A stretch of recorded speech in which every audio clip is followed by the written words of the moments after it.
Matagumpay na naisagawa ng 5 kolehiyo ang City of Malabon University ang kanilang college orientation bilang paghahanda ng mga estudyante sa panibagong academic year. Dinaluhan din ng mga opisyal ng pamantasan at ng Malabon LGU ang nasabing programa. Narito ang report ni John Mark Humauas. Masayang sinalubong ng CMU community ang libo-libong estudyante ng City of Malabon University sa college orientation ng pamantasan para sa pagbubukas ng academic year 2024 to 2025. Kabilang sa mga kolehiyo na naunang magsagawa ng orientation ang College of Arts and Sciences, College of Computer Studies at College of Teachers Education. Unang ipinakilala sa mga estudyante ang mga administrators ng CMU at faculty members ng bawat kolehiyo. Tinalakay din ang mga patakaran at regulasyon ng universidad. Kabilang narito ang Code of Conduct, attendance policies, mga probisyon sa scholarship contract at marami pang iba. Ipinaalam din sa mga estudyante ang mga serbisyo ng iba't ibang offices tulad ng accounting, clinic at library. Yung college orientation ay isang paraan na kung saan magkaroon ng ugnayan ang pamunuan ng City of Malabon University at ang mga estudyante. Malaman ng mga estudyante about the policies, the guidelines, the rules of the schools, at malaman din nila na sino nga ba sila bilang scholar ng Malabon. Pamamagitan dito, magkakaroon sila ng kaalaman at kalinangan na mapaunlad ng kanilang sarili.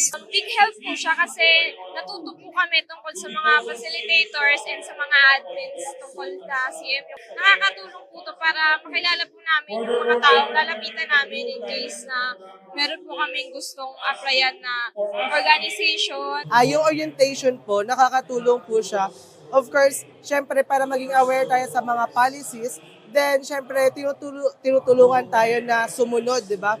Hindi ko po masasabi pero nagtitiwala na lang po ako na handa naman po siguro sa mga bagay na mangyayari po sa CMU, and nagtitiwala naman po ako sa institution ng CMU po na magiging marami po akong matututunan, especially sa mga magaling na prof po na magtuturo po sa amin. Ipinakilala rin ang mga student organizations at student leaders na nagsisilbing boses at tulay ng mga estudyante sa kanilang mga concerns. Ibinahagi rin sa orientation ang mga scholarships na pwedeng applyan ng mga estudyante. Present sa programa si Mayor Jeannie Sandoval na nagbigay ng inspirational message para sa mga CMU students. So ang payo ko sa kanila ay mag-aral na mabuti at kung ano man ang natutunan nila, hindi lang naman para sa sariling tagumpay nila yan, para makatulong din tayo sa mga kapwa nating mga Malabueno. Kung ano man ang kanilang aaning tagumpay sa kanilang pag-aaral ay magiging karangalan din ng Malabon.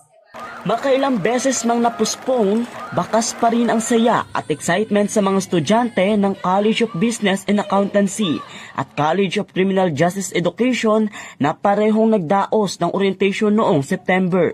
Patunay ang mga itong aktibidad na nais na pamunuan na higit pang nakilala ng mga estudyante ang CMU bilang isang institusyon na magbibigay sa kanila ng dekalidad na edukasyon. Para sa CMU iConnect, John Mark Humauas, konektado para sa kabataang Malabueno. Manatiling konektado sa mga kaganapan sa loob at labas ng ating pamantasan. I-like at i-follow ang ating Facebook page at mag-subscribe na sa ating YouTube channel na CMU iConnect. Ako po si Christian Tatel, konektado para sa kabataang Malabueno.